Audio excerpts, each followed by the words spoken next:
If you haven't given your life to the Lord, that's really the first step. When you give your life to Christ, the love you can receive from the Lord is more important than any love you can receive from anyone on this earth.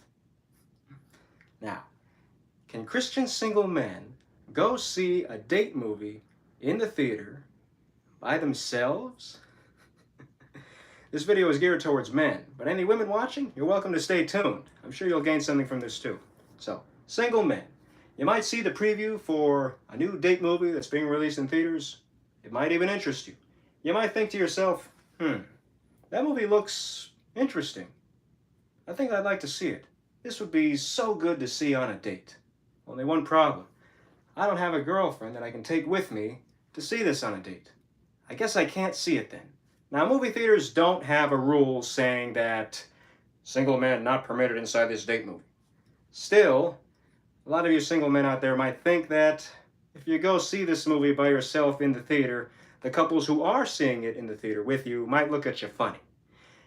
And let's face it, a lot of date movies are marketed towards women, so single lady friends might gather up to see the latest date movie in theaters together.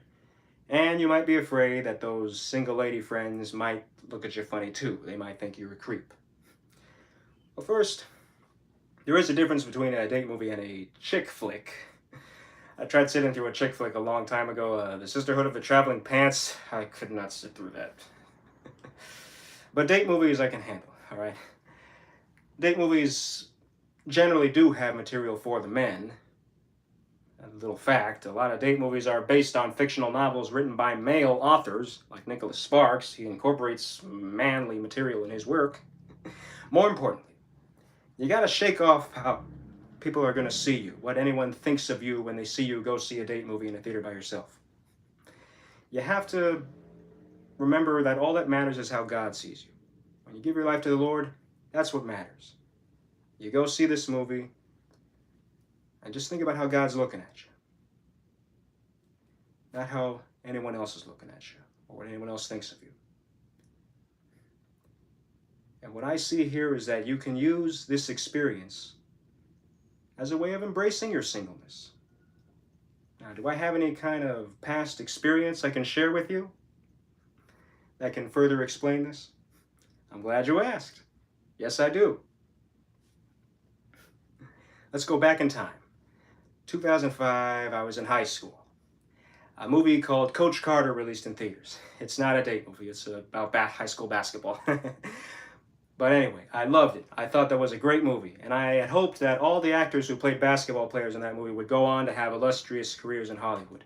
Some of them went on to make smaller movies. One actor, Rob Brown, still made some big movies after Coach Carter, but the one actor whose career skyrocketed after Coach Carter was Channing Tatum.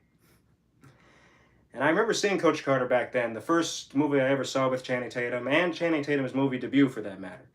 And I was confident that Channing Tatum was going to become a big star. I was so confident that, still having only seen him in Coach Carter, I had a writing assignment in my world literature class where we had to write, if we were to adapt the Ramayana into a movie, write one scene in script format, what would the set look like, and what actors would play what roles. I wrote down Channing Tatum as Rama. I was that confident in him.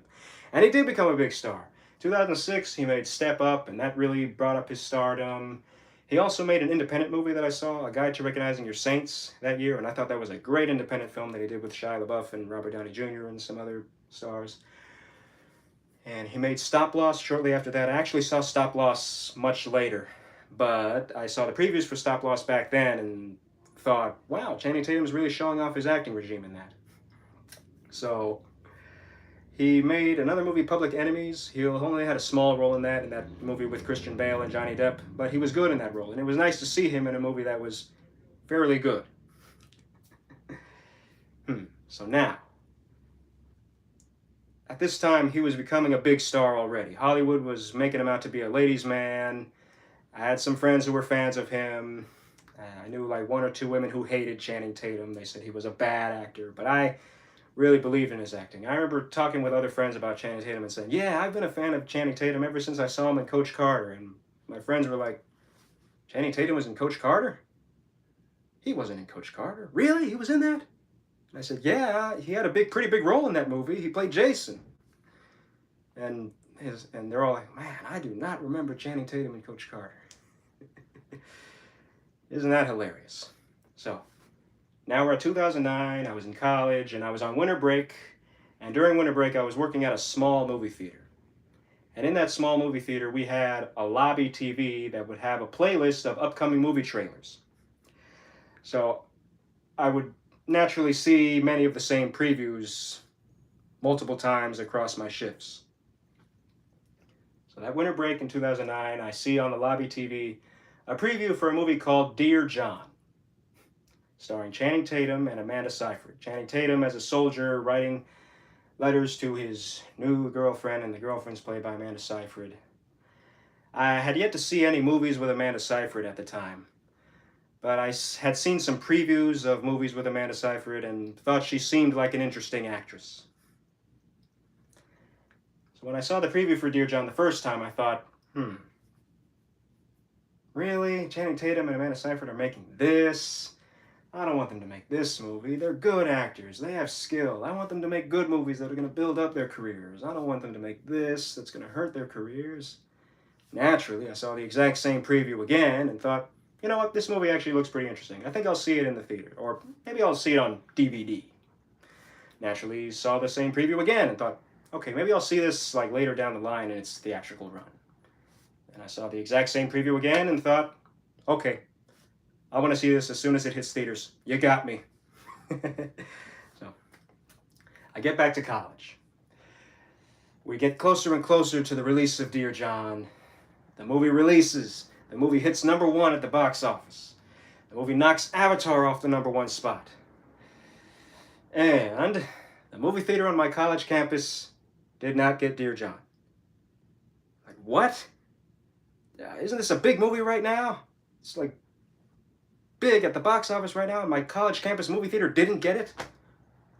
I remember asking other film classmates, hey, has anyone seen Dear John? And they were all like, what? Who wants to see that? Isn't that like a date movie or a chick movie?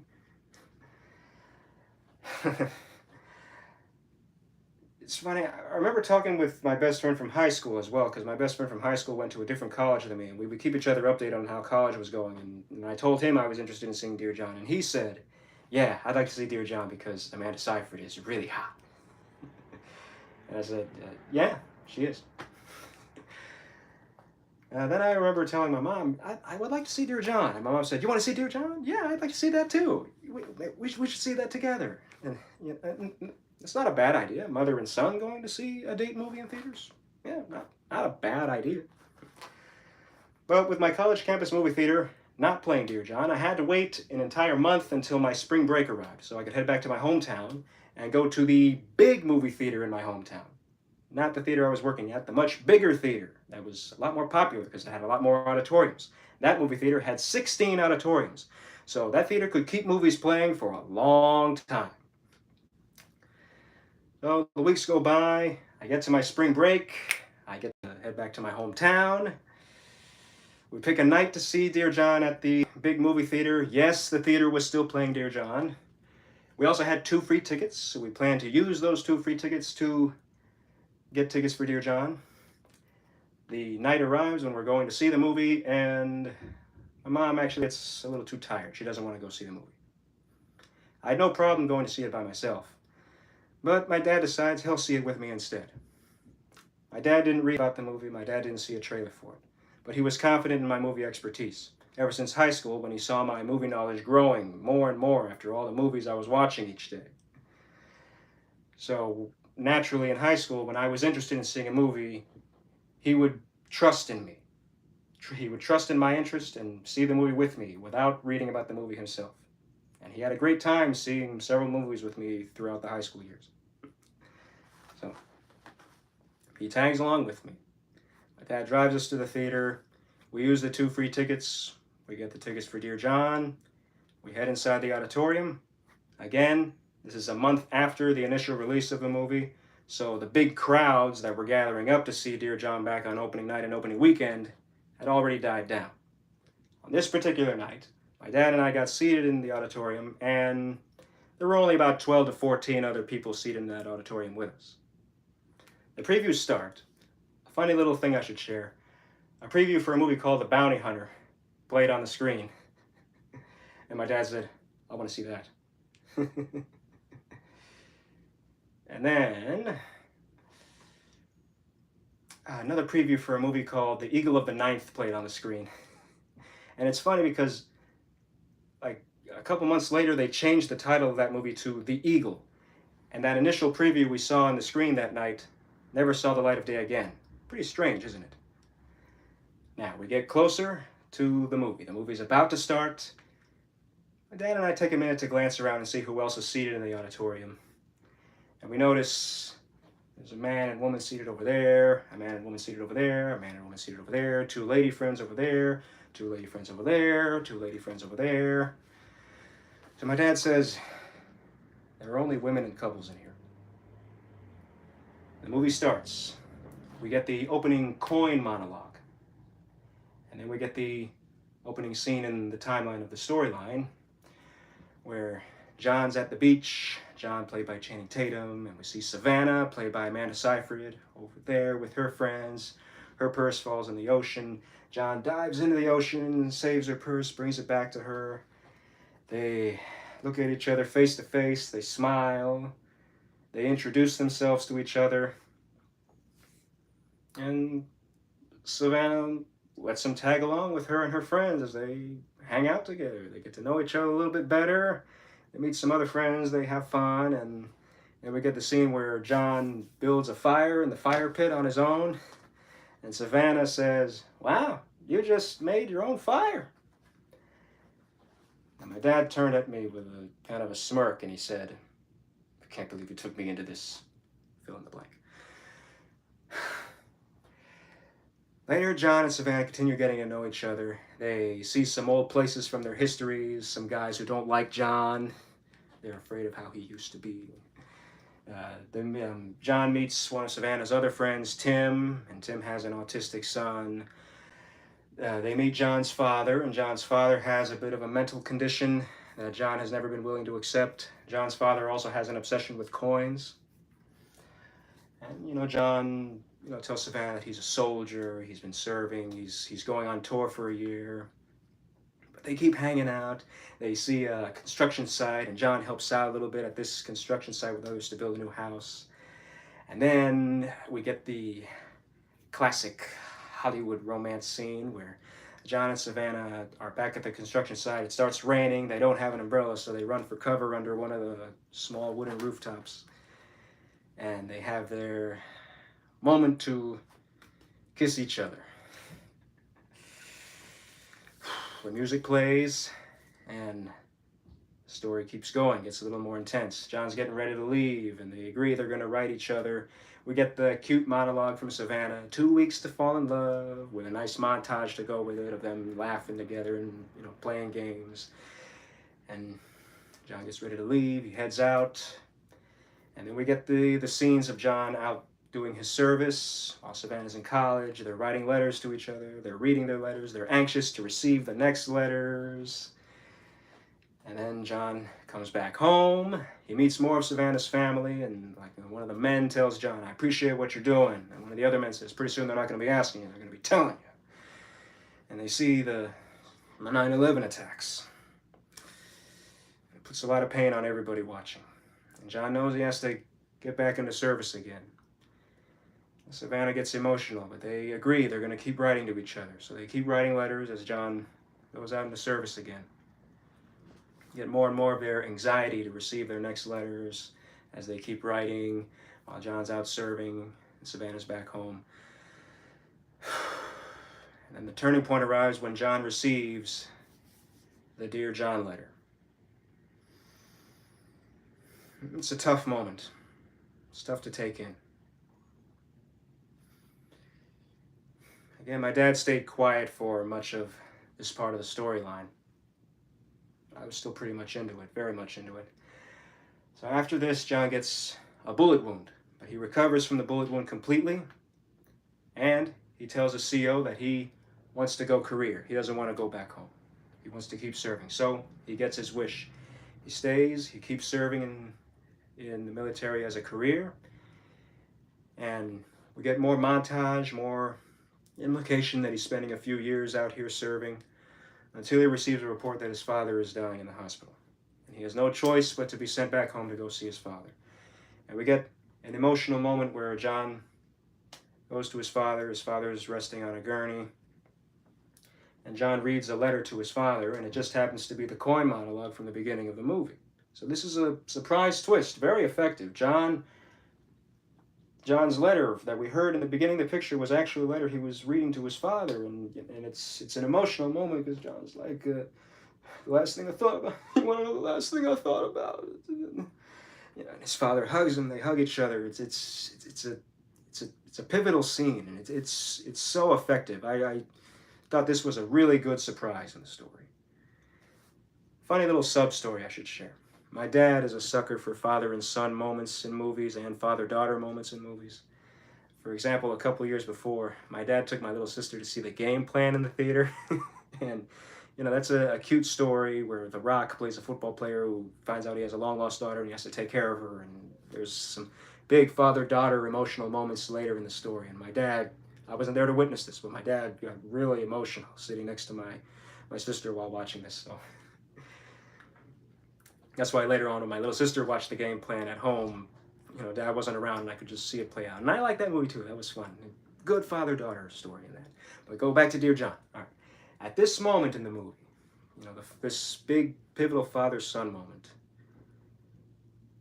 my dad actually didn't get emotional watching. This scene actually didn't get to him. At least at that moment. It was surprising to me. So then we get to the next scene. John, his father's funeral, and then John visits Savannah. And, Savannah tells John that she's sorry about what happened to John's father, and they head over to Savannah's house, and John sees the picture of Tim. It turns out Savannah married Tim, the friend from the beginning of the movie. And John's really shocked by it. And then it turns out that Tim is dying in the hospital. So they go visit Tim at the hospital. Tim's autistic son is older now. And Tim tells John, she still loves you, She never looks at me the same way she used to look at you.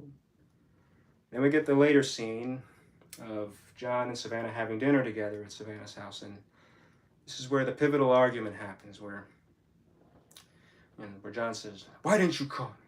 Why didn't you call me? And Savannah says, I couldn't. And John says, that's not an answer. I deserve an answer. You're treating me that little. You thought that little of me. You thought that little. I didn't deserve an answer. And, and Savannah says, if I heard your voice, it would have changed my mind. So that's how little you see me. We could have talked about this. You should have tried harder to do this. And Savannah has her emotional moment, her painful emotional moment where, she says, how hard it is. Tim needed me. See how hard that was. And this was another big moment, but this was the moment where my dad actually had enough. My dad got up from his seat angrily and said, that's it, I'm done. And he walks out the auditorium. So now here I am watching this movie with nobody next to me on the screen. And I can hear some, teary, emotional sniffing from the women in the auditorium watching the movie too. They're, I can hear that.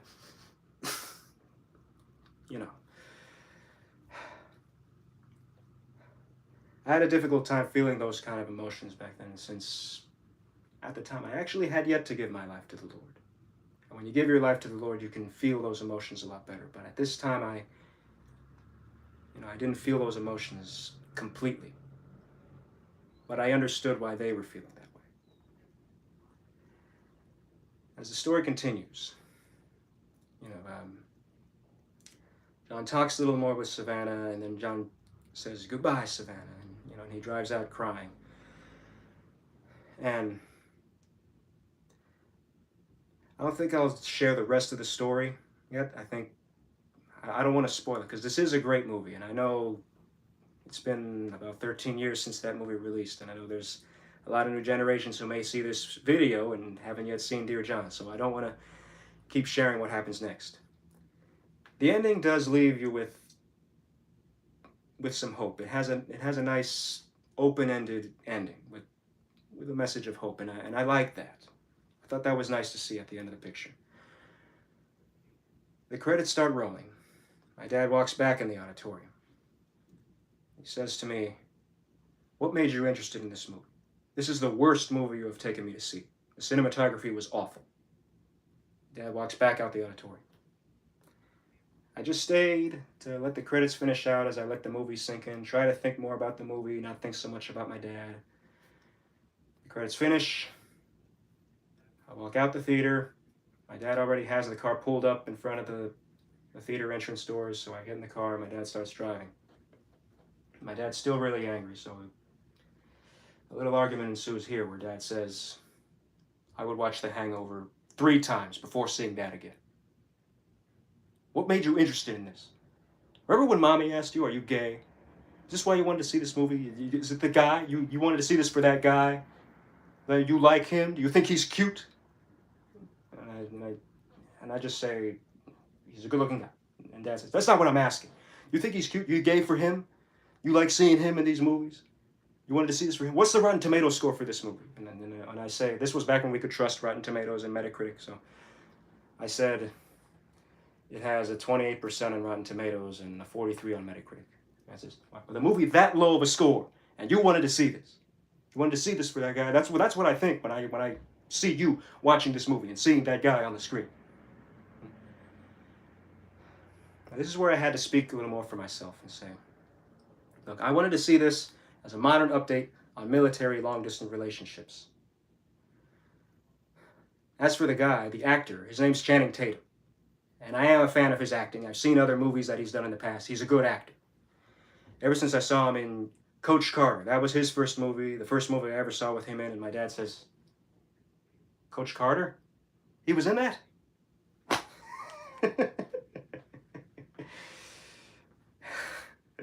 So I explained to him now. Okay, yeah, Channing Tatum, his first movie was Coach Carter. You don't remember him in that? He was Jason. He was the one white player on the team. It's like, I remember back then seeing him in that movie and thinking he was going to be a big star, and he did become a big star. He made an independent movie a year later that I really liked, A Guide to Recognizing Your Saints, great independent film, and he had a small role in Public Enemies last year, and I really liked him in that movie. It was a small role, but he was good in it, and it's a pretty good movie. But whenever I talk to my friends about Channing Tatum, and I always say, yeah, I'm a fan of him ever since I saw him in Coach Carter. And they're always like, what? He was in Coach Carter? No one remembers him from Coach Carter. I think it's so weird to me because he had such a big role in that movie. So my dad cools down a little bit. We get home, we get in the kitchen, and I further explain it to him.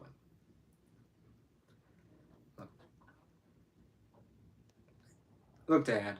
You've seen all the rejection and heartbreak I've dealt with in the past. All the painful emotions I've dealt with women in the past, school years, college years. You've seen all this. I wanted to see this heartfelt love story on the screen. It's true, when I saw the preview for the first time, it didn't interest me. But gradually, I saw the exact same preview a couple more times, and it did interest me, and I wanted to see it in the theater. I was interested in seeing how this modern drama would play out with the past heartbreaks I've been through, and appreciate how love, heartbreak, and recovery into love would play out in this. It even had a father-son twist that was surprising to me. I was very surprised by that, and I thought it was very effective. I thought this movie did a great job at that. It's true, there are other movies in the past that involve a soldier serving in the war and writing letters to his wife or to his family. And this was a modern story of a soldier serving in Afghanistan, writing a letter to his girlfriend. And they're both young lovers. Young love gets cheesy at times. And this movie captured some of those cheesy moments and actually did it very effectively. And that's why I wanted to see this. To see how, love would play out in this military long-distance relationship. And see if I could gain something from that. Something that I could apply to my life. Before I ever get in a relationship of some sort for my own. And this is where my dad let my words sink in. My dad cooled off. He had a change of heart. He later posted on Facebook that he appreciated the movie Dear John. But that night, after our conversation, he went upstairs to talk to my mom about the movie.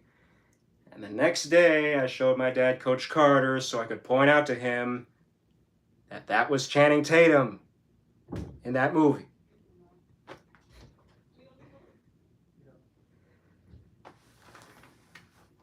Looking back, Dear John is a lot more special to me now. I think it holds up even better today than back then. It really has held up better with time. I should have included it on my Movies of the Decade list. Strong life lessons. It's life. Military relationships are like this. Some relationships have moments like this and realistic moments like this.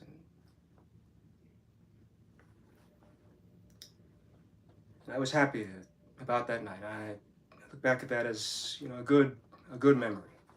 I'm glad to share this story here, to share this experience and tell you how this all went down.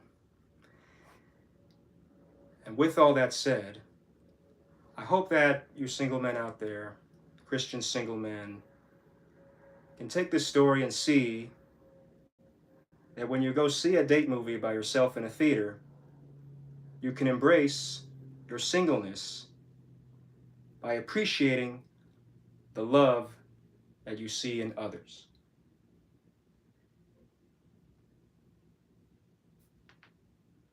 Hope you enjoyed this video. Have you seen Dear John? Do you like this movie? Do you have memories like this involving other movies? Share your thoughts in the comments section. Hope you can take this message I've shared and be able to apply it better to your life during your time on earth of living for the Lord. And now, unfortunately, I have to go. I don't have time to check the live chat and read the questions you might have. But if you have questions, be sure to post them in the comments section, whether you're watching it live or watching it later. And I'll see when I can get around to answering those questions.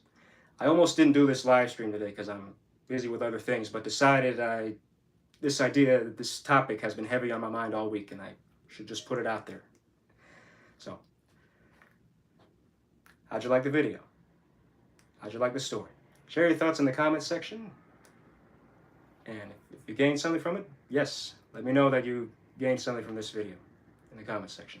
Like and share if you enjoyed the video, and if you haven't already, subscribe to me for more videos. Hit the bell if you want notifications. I'm creating for you. Have a great week and a great life, and always love yourself for who you are. Godspeed.